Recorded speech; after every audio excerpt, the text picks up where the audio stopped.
irrespective of any of the other honours that we won, the FA Cup and the league.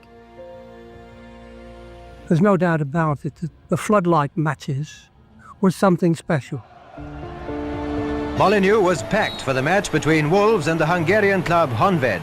The matches, we didn't treat them as friendlies. I mean, we were all out, and I'm sure they were as well.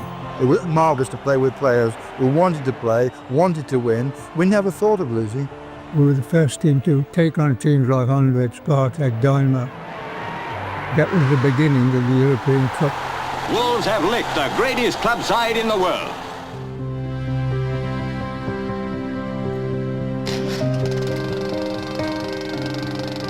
Their average age 24. These young Wolves prove that England need have no fears about the future of football.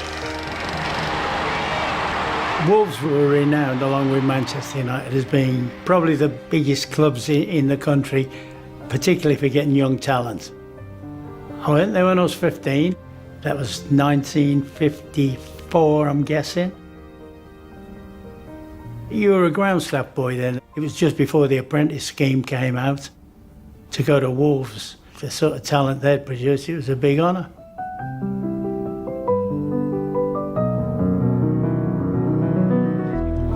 Without a winning side, we wouldn't have a great manager, would we? And so let's introduce Stan Cullis now on my left. Cullis, I think, is a really fascinating figure. He's got this real passion for the game.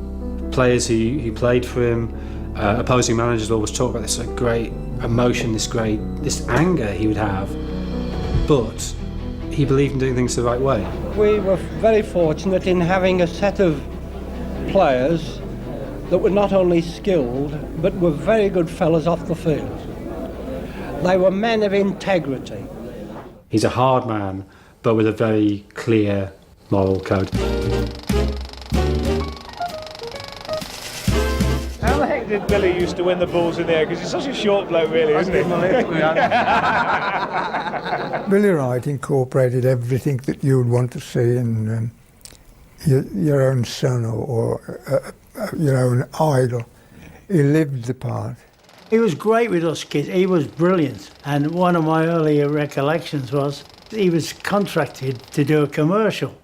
And he roped 3 or 4 of us in, the young lads, and we were supposed to be autograph hunters, getting his autograph.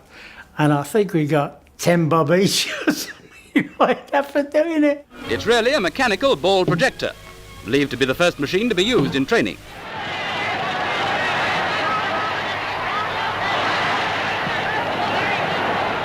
Once you have the floodlights, you can play midweek evenings, get big crowds. And of course, the spectacle is that much greater that you're focusing everything on the pitch.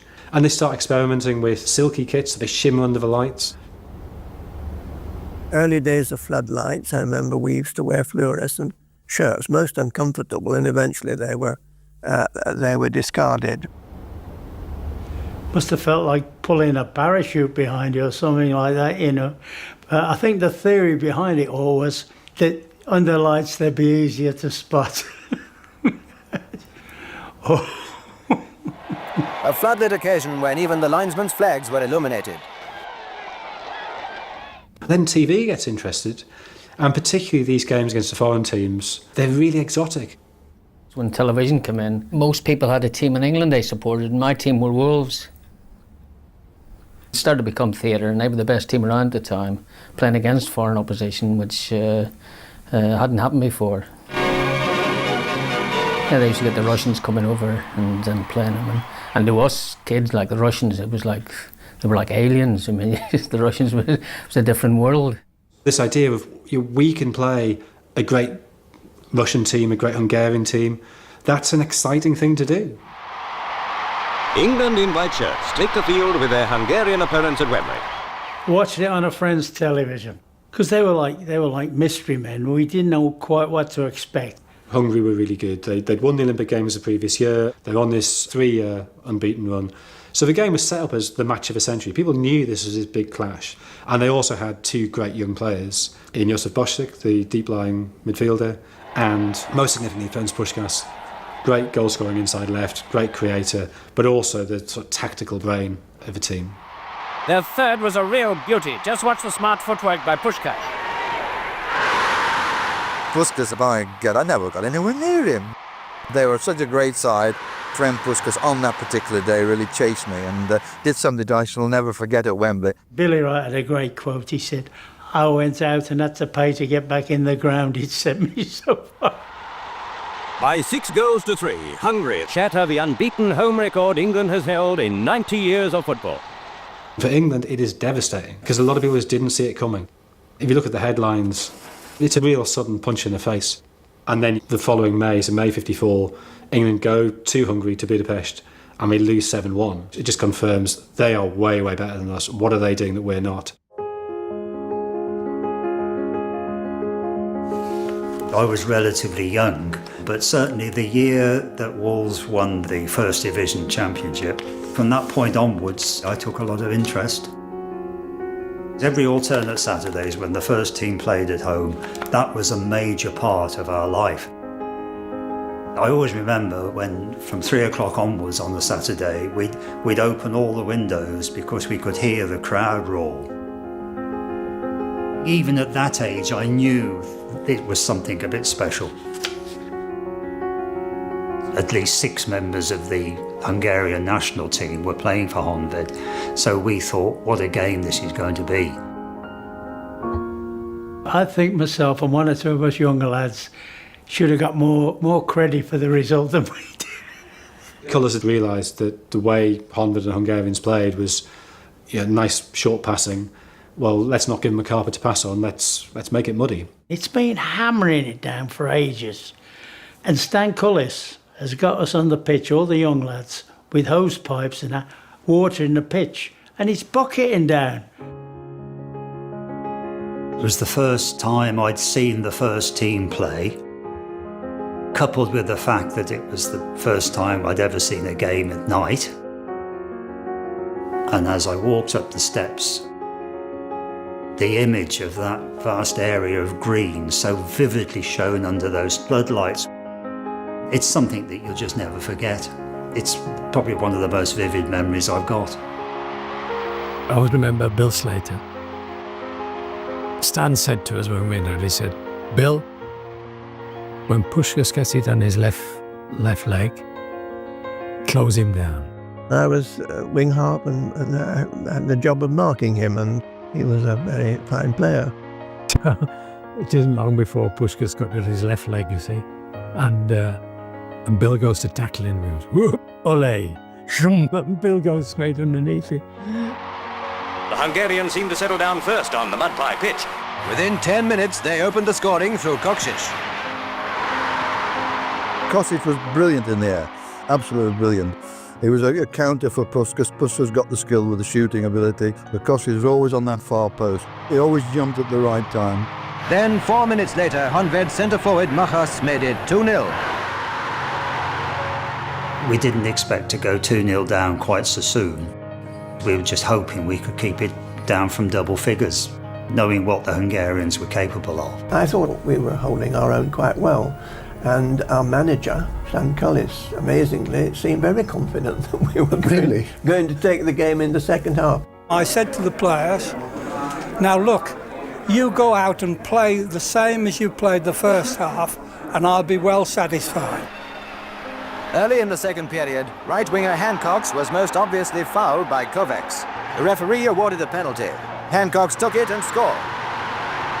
As the game went on, the pitch was very heavy because it had rained all that day, and I don't know whether the Hungarian players had been used to playing on a quagmire. The Honved lads must have thought, what is this? They're trying all their little give and goes, and they're giving it, but it ain't going. In the 76th minute, Swinburne equalised.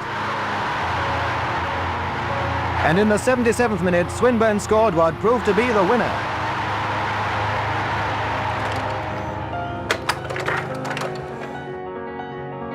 We had a beautiful photograph in the Wolves boardroom with Puskas coming off, and I'm shaking hands with Puskas and Bert Williams standing over there, you see. That's something I've always treasured.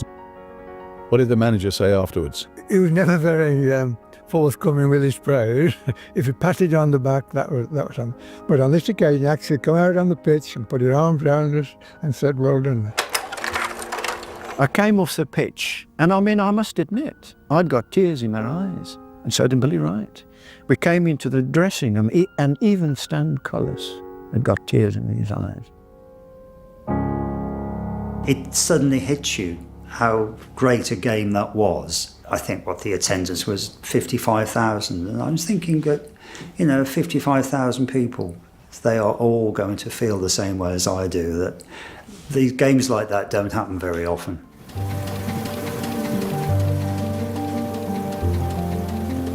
Wolverhampton Wanderers became Wolverhampton Wondermen, club champions of Europe. Oh. Heroes of fighting football, and they outfought and finally outplayed. The press were very kind to us. They gave us a good write-up afterwards, stating that here was the rebirth of English football. So the Daily Mail goes with the headline, Wolves, champions of the world. And of course, for the rest of the world, that's pretty annoying. In France, there's a real kickback against that. So Gabriel Hanno, editor at L'Equipe, the great sports paper, reads this article in the Daily Mail and he's outraged by it. And his response is to say, well, yeah, actually, we should do this properly. We can't just have people declaring themselves champions of the world. Let's organise a European Cup. This is the real impetus of, well, if we're playing these friendlies, if we've got this capacity to have these floodlit games, if people are taking them so seriously that the English press are declaring that the English team, the champions of the world, let's actually turn this into a tournament and let's decide who's the champions of Europe.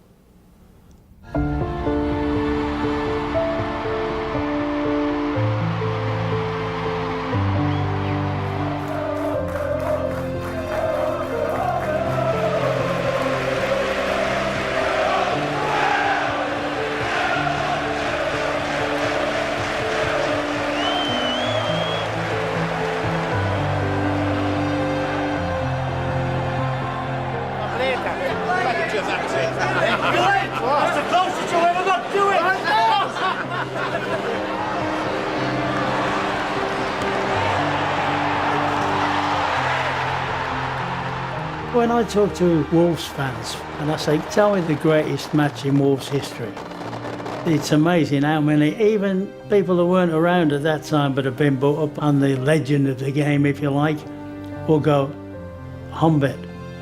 For me, it's still the standout game in Wolves history. And it was a friendly.